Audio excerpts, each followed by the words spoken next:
Bismillahirrahmanirrahim.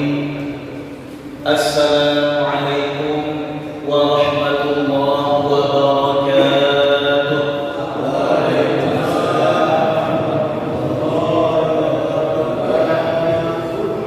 Alhamdulillah, wassalatu wassalamu ala rasulillah, wala hawla wala quwwata illa billah.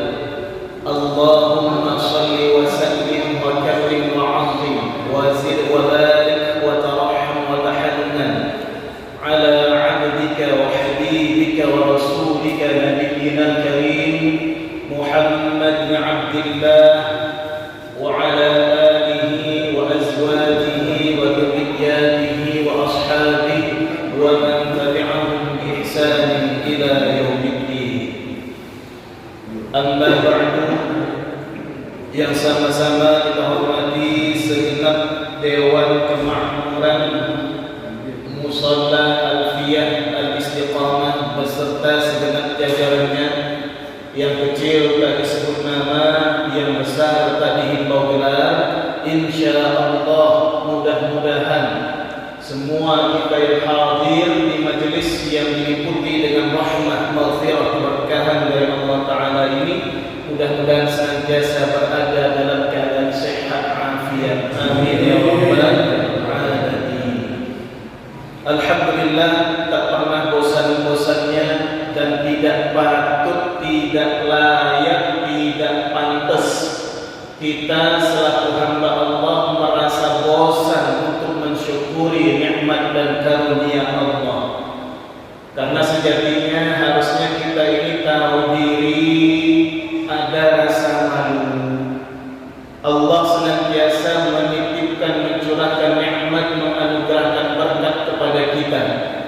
Meskipun pada fakta dan realitanya kita sering meninggalkan Allah, kita sering bermaksiat kepada Allah, tapi Allah dengan kemaharahman dan kemaharohimannya tetap tak pernah bosan untuk menitipkan nikmat, anugerah dan lain sebagainya kepada kita semua. Mudah-mudahan kita termasuk ke dalam golongan hamba Allah yang tahu diri, pandai berterima kasih, tahu caranya bersyukur atas nikmat yang Allah berikan. Minimal dengan mengucapkan Alhamdulillah Rabbil Alamin.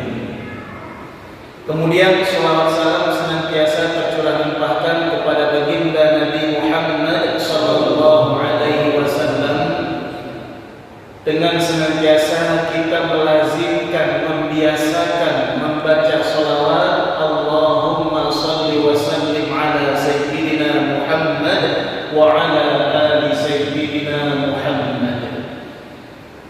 Hadirin yang dimuliakan Allah Subhanahu wa taala, insyaallah kita lanjutkan kajian rutin kita, di mana kita mengambil dari sebuah kitab yang berjudul Al-Jawahirul Lu'lu'iyah fi Syarhil Arba'in An-Nawawiyah. Kitab ini merupakan syarahan dari hadis Al-Arba'in An-Nawawiyah Imam Nawawi. Kitab syarahan ini disusun oleh Syekh Muhammad bin Abdullah Al-Jurdani. Bulan yang lalu kita sudah sampai kepada pembahasan hadis yang kedua. Jadi Pak, kenapa hadis di dalam kitab Arba'in An-Nawawiyah itu sekitar 40, awalnya 40, belakangan ditambahin jadi 40 plus. Kenapa? Emang hadis cuma segitu? Enggak, hadis itu banyak, bahkan ribuan hadis itu jumlahnya. Bahkan menurut sebahagian ulama, Al-Imam Ahmad bin Hanbal itu hafal hadis jumlahnya 1 juta hadis. Kalau kita hafalannya berapa? Kita 30 hadis. Ternyata nolnya tambah, ternyata 3 saja. Alhamdulillah, mending masih ada hafalannya. Ya, ini hadis 40. Kenapa dipilih oleh Imam An-Nawawi?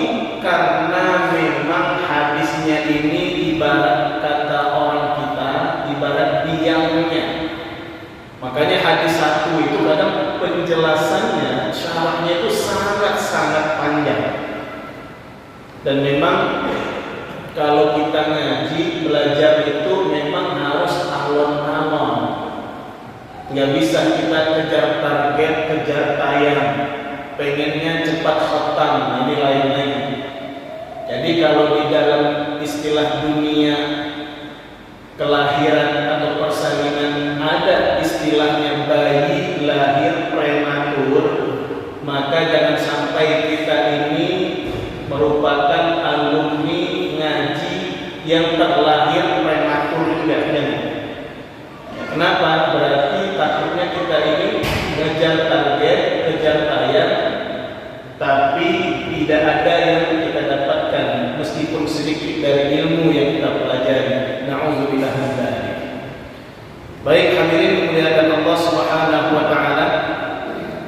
Bulan lalu kita sudah sampai ke akhir atau di ujung hadis yang kedua, di mana saat itu malaikat Jibril bertanya kepada Nabi Muhammad SAW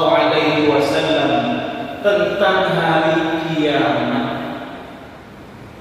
Ternyata Rasulullah jawabannya itu pendek kata syarat makna.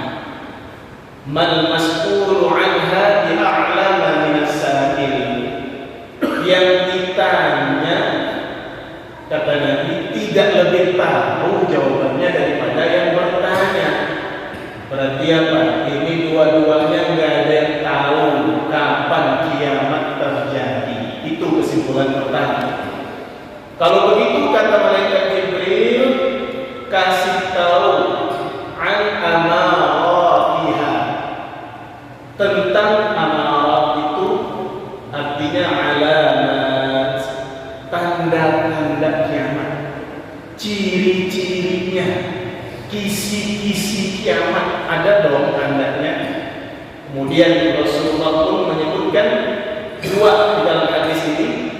Yang pertama tandanya adalah seorang budak melahirkan tuannya. Ini sudah kita jelaskan. Kemudian yang kedua, engkau akan menyaksikan orang-orang yang susah, payah, bajunya compang-camping, dia nggak punya alas kaki, penampilannya lusuh, kumuh, kerjaannya menggembala domba, biri-biri, kambing, tapi suatu saat mereka akan menjadi bangsa yang kaya raya.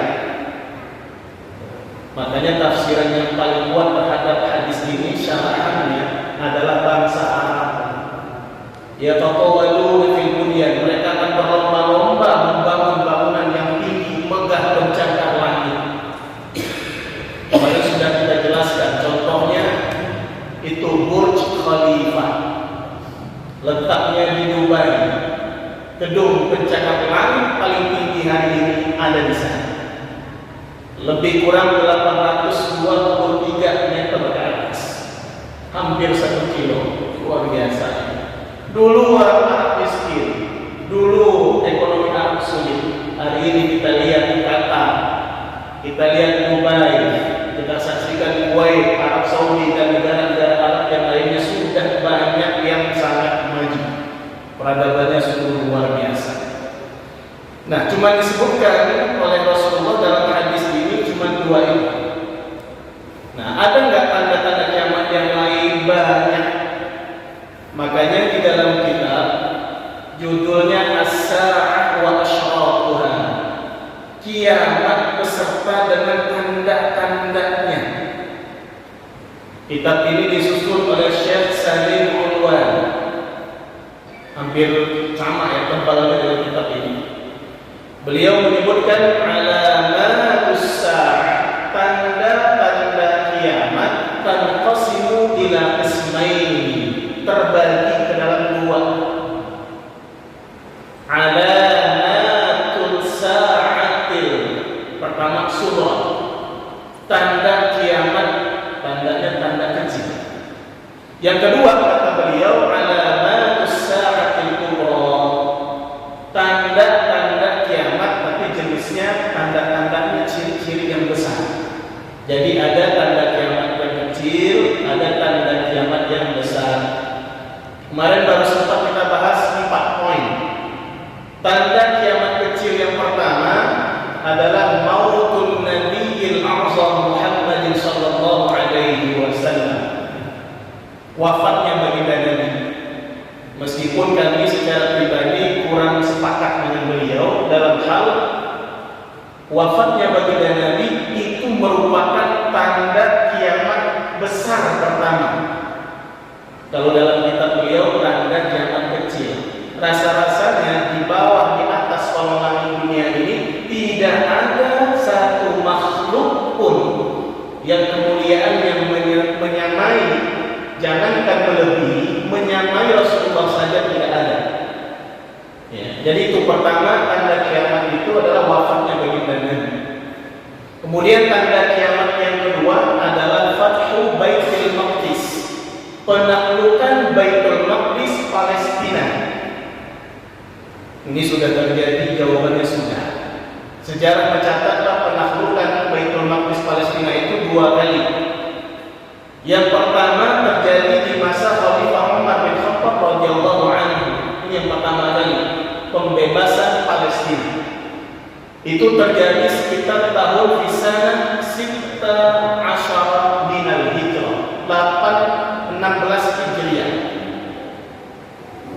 Sudah terjadi. Kemudian terjadi lagi penaklukan Baitul Maqdis periode kedua di masa Sultan Salahuddin Al-Ayyubi. Ini di kisaran tahun 583 Hijriah. Jadi sudah terjadi di tanda kiamat yang kedua ini. Kemudian tanda kiamat yang ketiga adalah Ta'un Amwas, wabah penyakit yang luar biasa, merenggut banyak nyawa. Sudah terjadi, jawabannya sudah. Kapan? 2 tahun setelah peristiwa penaklukan Baitul Maqdis oleh Khalifah Umar bin Khattab radhiyallahu anhu. 2 tahun setelahnya Ta'un Amwas, wabah datang menyerang negeri itu. Tadi ini Arab diserang, bahkan sampai ke Syam. Waktu itu wabah penyakit luar biasa, bahkan disebutkan oleh para mutarikhin, para sejarawan, famata minha 70,000 fi 3 ayyam.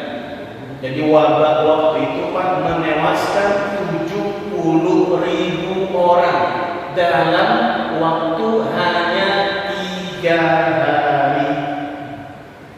Kalau Covid kemarin kan 1 tahun lebih, berapa orang yang meninggal? Nah ini luar biasa, pada masa Khalifah Umar bin Khattab 70.000 nyawa hilang hanya dalam waktu 3 hari saja. Termasuk salah seorang sahabat Nabi yang bernama Abu Ubaidah bin Jarrah, Amir Syam, gubernurnya Syam. Jadi luar biasa, sudah terjadi, sudah bahkan berulang-ulang. Virus Ebola, virus Covid, Corona, ini katanya yang terbaru bakalan ada virus cacar monyet atau apa. Itu kalau kecil-kecil bintik-bintiknya di kulit, kalau gede mungkin cacar gorila, mungkin. Ya, luar biasa, atau cacar King Kong, kita nggak tahu. Ini semakin lama semakin edan. Ini sudah terjadi dan berulang. Kemudian tanda kiamat yang keempat adalah istifadatul mal, banjir harta. Syarahan hadisnya ai kathratuhu, jumlah harta banyak. Sudah terjadi, sudah. Pada masa Khalifah Utsman bin Affan, harta kaum muslimin waktu itu terhitung banyak, melimpah ruah. Kemudian terjadi lagi pada masa Khalifah Umar bin Abdul Aziz. Bahkan diriwayatkan susah punya orang yang menerima sedekah ini. Saking mudah makmurnya harta melimpah ruah. Kalau zaman sekarang ada gak yang nolak dikasih sedekah? Rasa-rasanya nggak ada, kecuali yang kemarin 271 T kita punya harta mungkin kita nolak mungkin. 11.000 triliun, kita punya duit di saku kita, mungkin kita nolak kalau dikasih orang lain, mungkin. Kemudian kita lanjutkan, kemarin baru sampai di situ. Kita lanjutkan tanda hari kiamat yang selanjutnya adalah zuhurul fitan. Muncul banyak fitnah. Fitnah di sini Pak maksudnya bukan ghibah, bukan hanya menggunjing orang, bukan itu, bukan isu-isu seperti itu. Itu masih kecil. Yang dimaksud dengan fitnah-fitnah di situ kata para ulama adalah pertikaian, perpecahan, bahkan berakhir dengan perperangan. Nah, ini yang dimaksud dengan fitnah di sini itu. Sudah terjadi, sudah. Bahkan para ulama menyebutkan terjadinya itu sejak zaman Rasulullah masih hidup, kemudian berkembang fitnah itu. Puncak pertamanya adalah ketika terjadinya peristiwa pembunuhan terhadap sahabat Nabi Utsman bin Affan. Inilah fitnah pertama kata para ulama. Tanda kiamat fitnah pertama, banyaknya fitnah itu. Terbunuhnya Sayyidina Utsman bin Affan. Kemudian berkembang lagi fitnah huru-hara, perang di sana, perang di sini, bahkan perang saudara. Terbunuhlah lagi sahabat Nabi Ali bin Abi Thalib karramallahu wajhah. Ini rentetan fitnah ini yang dimaksud. Umat ini terpecah belah. Berawal dari sana. Bahkan terjadi perperangan antara sesama kaum muslimin. Ada namanya perang Jamal, ontak kawan. Ada juga perang Siffin. Ini sesama internal di dalam tubuh kaum muslimin sendiri. Makanya Rasulullah dalam hadisnya bersabda, la taqumus sa'ah. Kiamat tidak akan terjadi kata Nabi hatta taqtatila fi'atani 'azimatan. Kiamat yang akan terjadi sampai ada dua pihak, dua kubu yang saling berperang katanya. Kemudian para ulama hadis mensyarah siapa kira-kira yang dimaksud oleh Rasulullah. Maka ditemukan syarahannya apa? Yaitu kelompok Ali bin Abi Thalib wa man ma'ahu wa Muawiyah wa man ma'ahu. Ternyata dua kelompok ini yang dimaksud kata sebagian ulama adalah kelompoknya Sayyidina Ali dan para pengikutnya berhadapan dengan kelompoknya Muawiyah dan para pengikutnya. Gara-gara apa hancur leburnya? Gara-gara isu politik, khilafah. Dari situ perebutan kekuasaan, salah paham, kemudian ada pembisik-pembisik. Nah ini luar biasa. Ada penyampai-penyampai wahyu yang tidak bertanggung jawab, berita-berita hoax. Dari dulu hoax itu sudah ada dan sudah banyak. Akhirnya bertikai, bahkan terjadi pertikaian antara kubu Sayyidina Ali bin Abi Thalib dengan kubu Sayyidah Aisyah radhiyallahu anha. Kenapa salah paham? Karena hoax itu banyak di mana-mana. Jadi inilah yang disebut dengan fitnah itu. Puncaknya kata Nabi, zuhurul fitan, munculnya fitnah-fitnah ini sebagai bahagian dari tanda kecil dari datangnya kiamat. Puncaknya Rasulullah bersabda, ini hadisnya banyak versi, tapi maknanya sama. Di antaranya kata baginda Nabi, inna bani Israil iftaraqat ala ihda wa sab'ina firqatan. Sungguh kata Nabi, Bani Israil itu terpecah belah menjadi 71 golongan. Wa inna ummati, dan sungguh umatku nanti kata Rasulullah, sataftariqu, mereka juga akan terpecah belah ala thintaini wa sab'ina firqatan. Umatku nanti kata Nabi terpecah belah ke dalam 72 golongan. kulluha finnar, seluruhnya tempatnya di neraka pada ending dan akhirnya, kata Nabi, illa wahidatan, kecuali satu nanti yang tempatnya di surga. Apa itu? Kata Nabi, wahiyya al-jamaah. Siapa itu satu kelompok yang selamat? Ahlus sunnah wal jamaah. Ini hadisnya banyak, ada yang menyebutkan umat ini, kata Nabi, terpecah ke dalam 73 ala thalathin wa sab'in, 73 golongan. 72-nya tempatnya di neraka. Satu yang selamat. Nabi menyebutkan wahiyya al-jamaah, ahlus sunnah wal jamaah. Itulah yang selamat. Pertanyaannya sekarang, ahlus sunnah wal jamaah ini yang mana? Yang mana? Apakah NU itu ahlus sunnah? Apakah Muhammadiyah yang ahlus sunnah? Apakah sahabat kita yang salafi yang ahlus sunnah? Apa yang mana yang ahlus sunnah? Apakah Syiah ahlus sunnah? Apakah liberal ahlus sunnah? Yang mana yang ahlus sunnah? Kan begitu pertanyaannya. Bingung ini umat. Kalau kita buka ya pendapat-pendapat para ulama itu, Pak, semua nanti kembali merujuk kepada hadis Nabi Sallallahu Alaihi Wasallam. Apa kata baginda Nabi dalam hadisnya?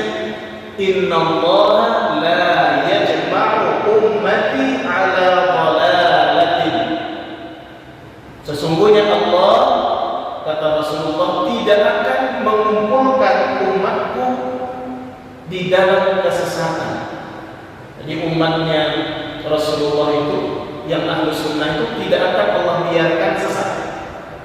Kemudian ada lagi hadis yang lain, fa idza ra'aitum ikhtilafan, kalau nanti kalian melihat ada banyak sekali perbedaan-perbedaan di kalangan umat Islam, pesan Nabi apa? Fa'alaikum bis-sawadil a'zam, maka ikutilah manhaj mayoritas dari kaum muslimin. Jadi ikutnya yang paling banyak, Pak. Sawadul a'zam itu yang paling banyak mayoritas. Kenapa? Karena ada jaminan dari Nabi, Allah tidak akan mengumpulkan umat yang mayoritas ini dari umatku, kata Nabi, berada dalam kesesatan. Enggak akan Allah biarkan. Pertanyaannya sekarang, yang mayoritas itu apa? Kalau dalam kitab As-Sa'ah wal Ashratuha, Syekh Salim Al-Wan menyebutkan yang mayoritas itu adalah akidahnya Asy'ariyah Maturidiyah.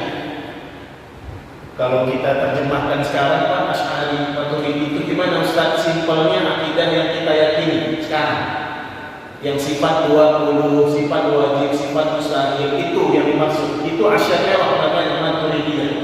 Al-Imam Abu Hasan Al-Asy'ari. Meskipun orang sebagian, Pak, mohon maaf, salah kaprah, salah paham, salah duga dengan akidah Asy'ari. Mereka kira apa? Masa Allah dibatasi punya sifat cuma 20? Siapa yang membatasi Allah punya sifat 20? Siapa? Ulama Asy'ariyah nggak ada, Pak, yang membatasi, nggak ada. Terus sifat 20 ngapain? Kan begitu pertanyaannya. Ingat di dalam kitab Ummul Barahim, ini salah satu kitab induk akidah Ahlus Sunnah wal Jamaah Asy'ari Maturidi. Ummul Barahim ditulis oleh Al-Imam As-Sanusi. Beliau memakai redaksi dalam kitab itu, Pak, famimma yajibu li maula azza wa jalla 20 sifatan. Jadi beliau makainya itu apa? Ada min di situ, huruf min.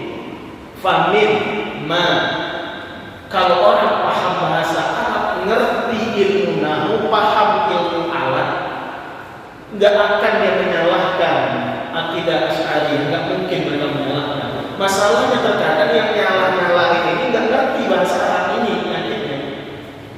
Jadi min itu dianggap maknanya tunggal, satu saja, artinya dari, padahal enggak. Buka kitab nahwu, misalnya yang paling dasar, ada nama kitabnya Jami'ud Durus Syekh Mustafa Al-Ulayyaini, atau bukan nanti kitab kitab-kitab yang lain yang besar, kitab-kitab nahwu. Min itu maknanya banyak. Salah satu di antara makna min adalah lil tab'id atau lil ba'diyah. Artinya Pak Ustaz, maknanya sebagian. Maka nyambung dengan yang ditulis oleh Imam Sanusi dalam kitabnya itu. Berarti famin ma yajibu di maula azza wa jalla ishruna sifatan. Artinya apa? Dan di antara dan sebahagian dari sifat-sifat wajib bagi Allah ada 20, kan begitu. Sebagian loh. Berarti ada nggak sifat yang lain? Ada pasti. Berapa jumlahnya? Wallahu a'lam. Kita nggak bisa menakar Allah.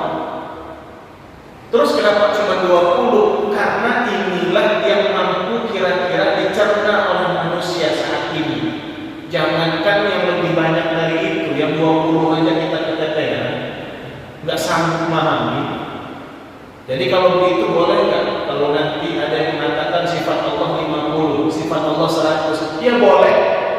Selama dia tidak menyimpang akidahnya, selama masih ada nas dalil, mau dalil umum, mau dalil khusus, mau dalil dekat, mau dalil jauh, selama bisa ditarik dia ke Al-Quran hadis, maka sah. Kecuali udah nggak ada, udah nggak bisa ditarik, baru masalah. Jadi ibaratnya Pak, Quran dan hadis itu dan sunnah Nabi itu ibarat batang pohon, batang utama ini, pokoknya ini. Kemudian nanti ya syarahan, tafsiran para alim ulama itu ibarat dahan-dahannya itu. Kemudian ada lagi syarahan dari syarahan, nanti muncul kayak ranting-ranting, itu kan semakin kecil kan? Terus di ujung ranting ada apa? Daun. Terus di ujung daun muncul putih. Begitu terus. Nah, yang dimaksud kalau kita misalnya kembali kepada Quran dan hadis, ya berarti kita lihat Al-Quran dan hadis itu ibarat pohonnya, ini asalnya ini. Nah kemudian ada amalia-amalia furu', cabang, nah ini udah disebut cabang kok. Dahan, ranting, daun, putih, bunga, buah. Berarti apa? Buah itu berasalnya dari mana? Berasalnya dari ranting. Ranting itu datangnya dari mana? Dari dahan. Dahan itu datangnya dari mana? Balik lagi ke pohonnya. Ini yang dimaksud kalau bisa ditarik, ditelusuri ujung-ujungnya nyampe lagi ke Quran dan hadis, meskipun dia dalilnya jauh, meskipun dalilnya umum, berarti tidak bid'ah. Itu poinnya. Gak bisa kita nyalahin orang. Kecuali sholat subuh 3 rakaat. Ini furu'iyah. Sekarang tanya, kemana bisa ditarik itu? Sholat subuh 3 rakaat itu kemana bisa ditarik? Mana dalil umumnya? Mana dalil khususnya? Nggak ada. Mana dalil dekatnya? Mana? Nggak ada. Dalil jauhnya juga nggak ada. Pendapat ulama yang diakui kredibilitasnya mana? Imam mazhab yang 4 ada nggak menyebutkan begitu? Nggak ada. Terus ulamanya siapa? Kan bisa kita saja begitu. Jadi kalau masih ada, nggak bisa. Ya, kalau masih ada payungnya, ini yang saya sebutkan tadi. Ya, jadi poin tanda kiamat yang bagian ini, ya, munculnya fitnah-fitnah itu nanti kita akan terpecah belah ke dalam 72 dalam satu riwayat, 73 dalam riwayat yang lain. Hanya satu yang benar kata Nabi, as-sawadul a'zam, yang mayoritas itu Asy'ariyah Maturidiyah. Kenapa? Wahum disebutkan di dalam kitab itu mi'atul malayin, ratusan juta yang menganut akidah Asy'ariyah itu, ratusan juta, dan lintas mazhab. Jadi nggak cuma mazhab Syafi'i aja akidahnya Asy'ariyah. Jadi yang mazhab Syafi'i, Asy'ariyahnya banyak, yang mazhab yang Hambali, Maliki, Hanafi itu mayoritas.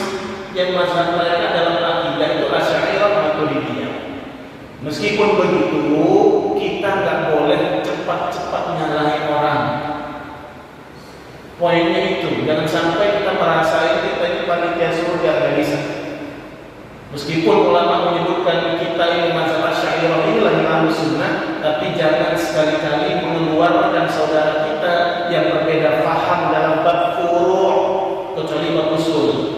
Bab furu' kita tidak berhak untuk menghakimi mereka.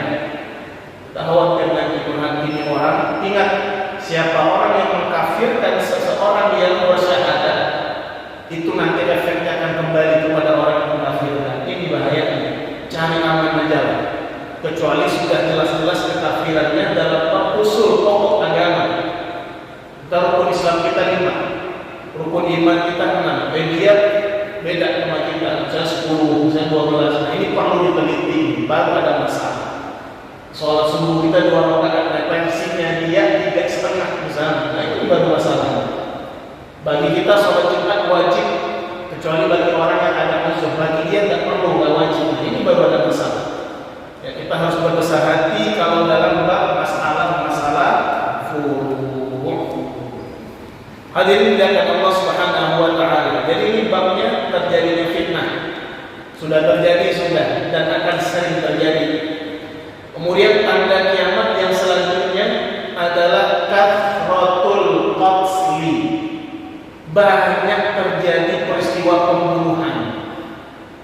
Nabi sallallahu alaihi wasallam pernah bersabda, "La taqumus sa'ah." Kiamat tidak akan terjadi, kata Nabi, hatta yakthura al-harju. Sampai al-haraj semakin banyak, kata Nabi. Sahabat nanya, qalu wa mal harju ya Rasulullah?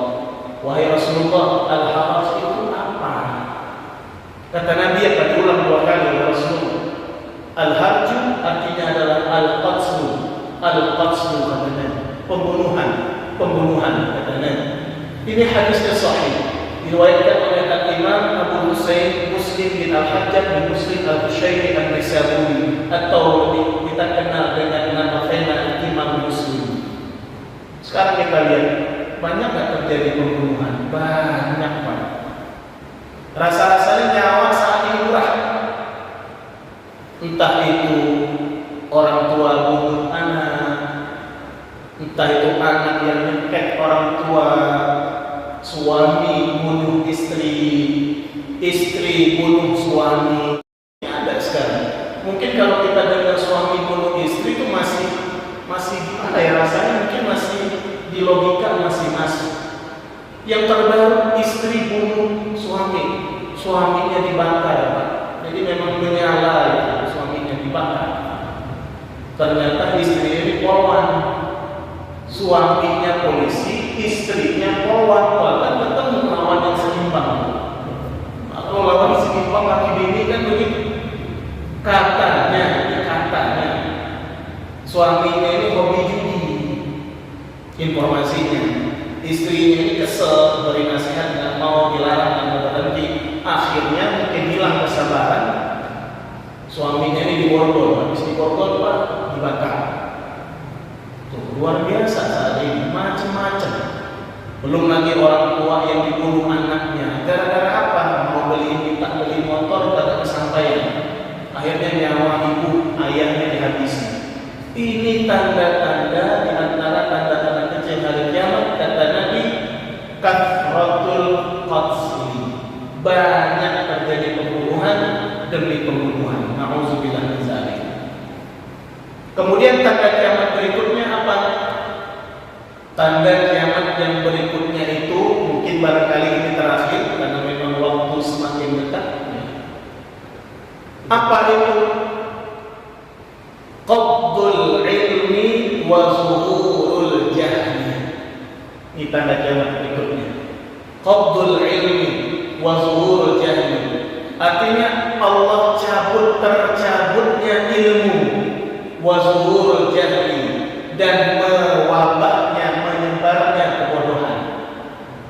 Rumusnya kan begitu Pak. Kalau ilmu hilang, kebodohan merajalela. Kalau ilmu banyak, ya kebodohan menurun. Trennya kan begitu. Jadi kalau elektabilitas ilmu naik, berarti elektabilitas kebodohan menurun. Kan begitu, hukum alamnya, sunnatullahnya begitu. Jadi ini tandanya qabdul ilmi, dicabutnya ilmu oleh Allah, wa zuhurul jahli, dan munculnya Ini sudah terjadi Ustaz? Jawabannya sudah. Jadi gimana cara ilmu dicabut? Kan pertanyaannya begini. Apakah tiba-tiba orang alim, ulama, kiai, ajengan, habaib, tiba-tiba yang alim-alim itu memang tiba-tiba qabdul ilmi, dicabutnya ilmu, tiba-tiba langsung goblok mendadak? Apa begitu pemahamannya? Ternyata bukan. Maka ini diperjelas oleh hadis Nabi sallallahu alaihi wasallam, "Innallaha la yaqbidul ilma intiza'an yantazi'uhu minal ibad." Satu riwayat. Riwayat yang kedua, yantazi'uhu minan nas. Sesungguhnya Allah tidak akan mencabut ilmu secara langsung serta-merta dari hamba-hambanya, dari manusia. Enggak dicabut langsung hilang begitu, enggak, kata Rasulullah. Walakin, tetapi yaqbidul ilma, Allah mencabut ilmu biqabdil ulama. Dalam riwayat yang lain bimautil ulama. Caranya Allah mencabut ilmu adalah dengan cara mewafatkan para ulama.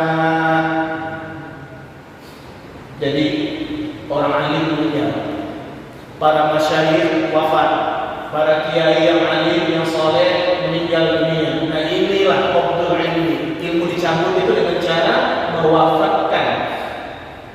Makanya kemudian Imam An-Nawawi yang lahir 631 Hijriah, wafat 676 Hijriah, dalam kitab beliau Al-Minhaj Syarah Sahih Muslim Ibnu Hajjaj.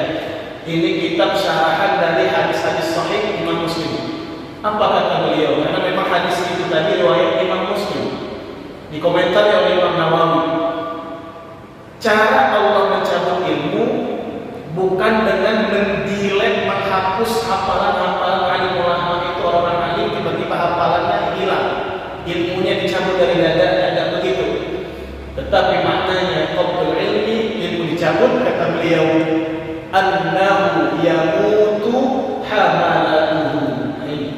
Annahu yamutu hamalatuhu. Artinya apa? Orang yang punya ilmu, Allah ambil nyawanya. Ketika orang alim wafat, dia wafat kan beserta dengan ilmunya. Ilmunya hilang, dibawa. Jadi yang pulang bukan hanya ruhnya, nyawanya, ilmunya pun orang alim ini dia bawa pergi. Makanya repot kita kalau udah para alim ulama meninggal, kemana kita mau bertanya? Kemana kita mau minta pendapat? Nah ini repotnya. Sudah terjadi sudah. Bahkan qala ba'dul hufaz, sebahagian para imam yang bergelar al-hafiz. Al-hafiz itu Pak berarti hafalan hadisnya 100.000 minimal. Ada yang menyebutkan 300.000 hadis di dalam kepala. Kalau orang kita di luar kepala berarti tidak hafal. Di luar, ini di dalam kepala.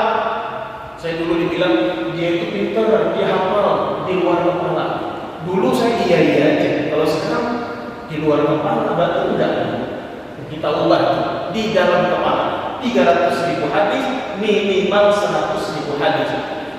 Min ahlil qarni as-sabi'i al-hijri. Pada abad ke-7 Hijriah. Sekarang ada berapa di Hijriah kita? Pada abad ke-7 Hijriah, yang Quran abad, disebutkan oleh sebagian imam-imam yang ahli ilmu yang gelarnya al-hafiz ini, pada era mereka itu apa kata mereka? Ilmu saat ini sisa sedikit, yang alim juga sisa sedikit. Itu udah berapa abad yang lalu? Apa kabarnya kita di hari ini? Kan begitu pertimbangannya. Kalau dulu aja abad-abad dulu ulama bilang ilmu udah sedikit, ulama udah menipis. Nah sekarang gimana? Apa lebih banyak?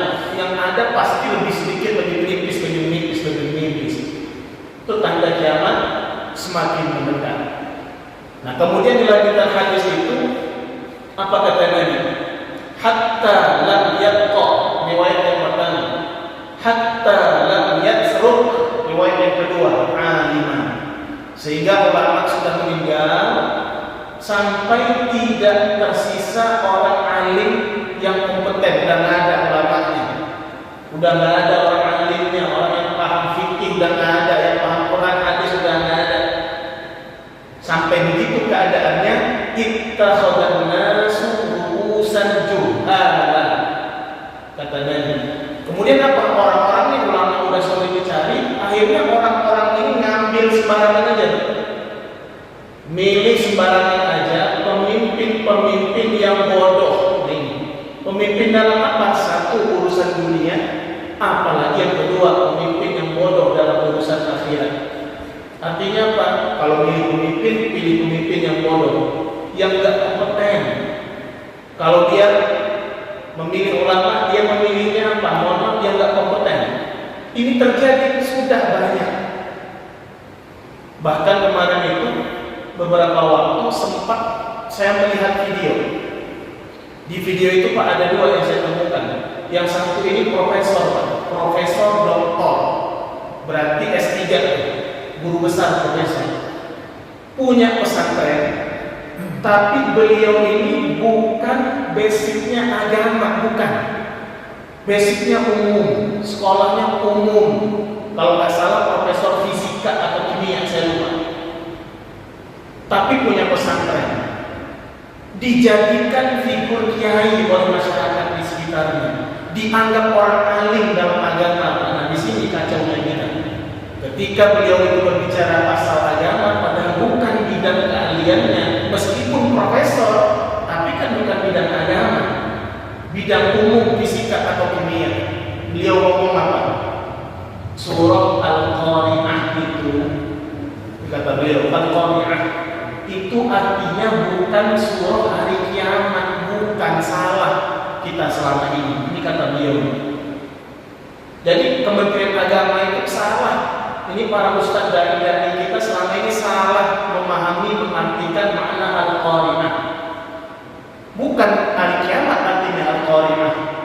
Tapi apa? Ini kata beliau, arti Al-Qari'ah itu maknanya adalah surah pembaca perempuan. Beliau kemudian bilang apa? Tahu kan kalau ada acara yang jadi qori mesti ini. Jadi qori itu yang baca Quran kan? Kata beliau begitu. Qori'ah berarti perempuan, qori laki. Berarti apa?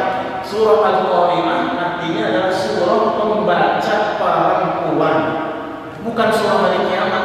Nanti kata beliau. Akibat apa? Enggak paham agama, enggak pernah mondok, belajarnya umum, tapi mendadak mustad. Nah ini akhirnya sesat jemaahnya. Dia enggak paham bedanya qara'a pakai hamzah dengan qara'a pakai ain. Enggak paham Pak dia bedanya. Kalau qari'ah pakai hamzah, bukan pakai ain, betul yang dia sampaikan. Berarti pembaca laki-laki, kalau qari'ah pembaca perempuan. Asal katanya qara'a yaqra'u Qur'anan wa qira'atan fahuwa qari'un wa dzaka maqru'un. Qari'un, qari'atun perempuannya. Tapi ini kan bukan al-qari'ah, tapi qari'ah. Beda, hamzah alif dengan ain itu beda. Kalau al-qari'ah asal katanya apa? Qara'a, yaqra'u. Itu asal katanya. Artinya apa? Qara'a itu punya arti ad-darbatu bisyiddah. Pukulan dengan keras, benturan yang keras dan dahsyat. Kira-kira apa benturan yang keras dan dahsyat itu? Makanya para ulama mengartikan Al-Qari'ah dengan makna hari kiamat. Kenapa kiamat itu benturan planet-planet, gunung-gunung, benturannya sangat-sangat keras sehingga planet ini alam semesta hancur. Makanya para ulama mengartikan Al-Qari'ah yaitu hari kiamat, surah kiamat. Nah, tapi versi beliau ini kan beda, malah menyalahkan gitu. Kenapa? Karena basicnya bukan orang agama, tapi ikut bicara agama. Akhirnya keblinger, ini masalah.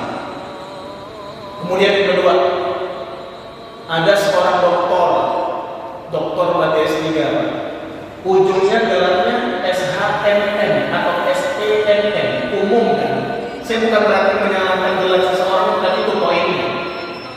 Ya orang mau SH, mau PNN, mau apapun gelar akademiknya bebas terserah. Karena tiap orang kan nggak harus jadi ustaz, tiap orang kan nggak harus LC, tiap orang kan nggak harus MA dan lain sebagainya. Bukan ini persoalannya. Kenapa? Beliau ini Pak, disiplin ilmunya kan umum tuh. Ini yang kita maksud, bukan masalah gelar. Keahlian yang bidang umum, manajemen ekonomi, tapi bicara agama. Apa yang beliau sampaikan waktu itu? Air kencing hukumnya tidak najis. Bahkan beliau menyebutkan kencing kucing najis nggak? Atau suci? Suci. Kencing anjing suci nggak? Suci. Kencing babi suci. Apa najis? Suci. Bahkan kata beliau, kalau jin itu pipis, kalau jin kencing, itu kencingnya itu suci. Nah ini Pak Muhammad, dapat kaji model begini dari mana kan begitu? Nah, inilah kacaunya kita. Berarti kalau begitu pemahamannya Pak, misalnya ada kucing main di sini, pipis di sajadah, berarti sah nggak dipakai sholat? Kalau menurut kita nggak sah, menurut beliau sah. Kenapa? Pipisnya nggak najis kok. Bagaimana ini? Rusaknya cara berpikir kita. Nah artinya apa yang tadi itu kaitannya dengan tanda hari kiamat. Kata Nabi, apa kita nas rukusan juhala. Orang akan mencari-cari siapa yang bisa dijadiin ustaz, siapa yang bisa dijadiin kiai. Kenapa? Orang alimnya sudah meninggal, orang alimnya sudah sedikit, akhirnya jadi fulan, ambil si fulan. Sekarang banyak Pak Muhammad, pelawak jadi ustaz itu banyak. Enggak pernah ngomong, enggak pernah ngaji, enggak pernah belajar, pintar ngomong, diundang kemana-mana. Jadi ustaz, panggilannya kiai lagi. Masya Allah, panggilannya kiai. Saya dipanggil kiai, saya malu luar biasa. Ini luar biasa, pede pakai kiai haji kemana-mana dakwah. Boleh nggak ustaz orang pelawak itu ceramah? Saya sampaikan boleh. Yang jadi masalah cuma satu, ketika dia ngomong, bicara, sayangnya bicaranya itu di luar kapasitasnya dia berbicara. Ini masalah. Makanya di hadis Nabi itu lanjutannya terakhir, fasu'ilu, orang-orang bodoh tadi, su'ilu, kata Nabi, mereka ditanya oleh umat, wa aftahu bi ghairi ilmin, mereka menjawab tanpa ilmu, karena bukan bidangnya. Yang terjadi apa? Kata Nabi, fadallu, mereka sesat, wa adallu, lagi menyesatkan.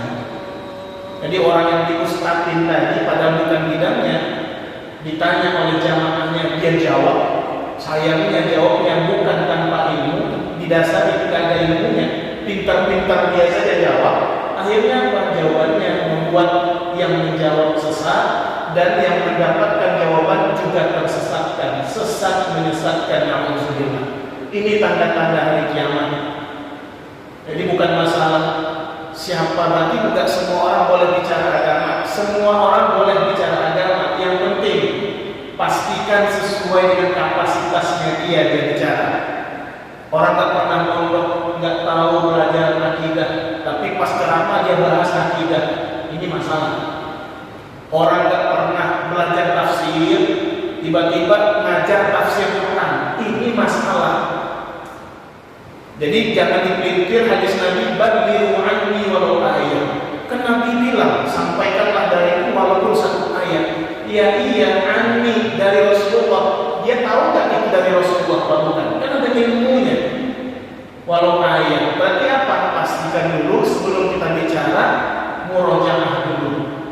Pelajari dulu ini benar nggak ini yang disampaikan. Baru kemudian sampaikan sesuai dengan kapasitas kita. Jangan kemudian berbicara yang kita sendiri sebenarnya tidak paham itu, yang kita sendiri tidak pernah belajar itu. Kemudian kita ngomong sana sini. Nah inilah yang disebutkan oleh Rasulullah. Ini umat nyarinya yang model begini Pak Muhammad. Nyari undang berceramah, ustaz nyarinya lucu, mohon maaf. Kebanyakan kita gitu. Kalau lucu ada ilmunya bagus sih. Justru itu yang bagus ya. Lucu tapi berilmu. Jadi musibahnya banyak pelawak yang ustaz.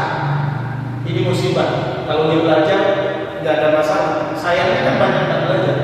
Jadi kalau melawak ustaz bisa jadi musibah. Kalau ustaz ngelawak, insya Allah aman. Kenapa? Kalau ustaz ini ngelawak kan ada basic ilmunya. Nah ini pertimbangan kita, hati-hati. Poin pentingnya hati-hati dalam menokohkan seseorang. Letakkanlah seseorang itu sesuai dengan tempatnya. Terkadang bukan ustaznya apa yang pengen dianggap itu. Ustaznya itu nggak pernah pengen dipanggil kiai, tapi kadang warga masyarakat yang menyematkan gelar itu akhirnya mau nggak mau dia menyandang gelar itu. Jadi ini ada beberapa aspek yang ala kulihal ya kita semuanya berusaha berlindung kepada Allah Ta'ala. Jangan sampai kita menyebabkan orang lain tersesat, dan mudah-mudahan kita sendiri pun jangan sampai berada di dalam kesesatan. Barangkali ini saja taklim kita pada kesempatan kali ini. Jadi tambahannya pada malam hari ini poinnya tadi tanda kiamat itu munculnya fitnah, kemudian banyaknya terjadi pembunuhan, dan poin yang ketiga adalah banyaknya orang alim, para alim ulama yang diwafatkan oleh Allah sehingga ilmunya dicabut oleh Allah pelan tapi pasti.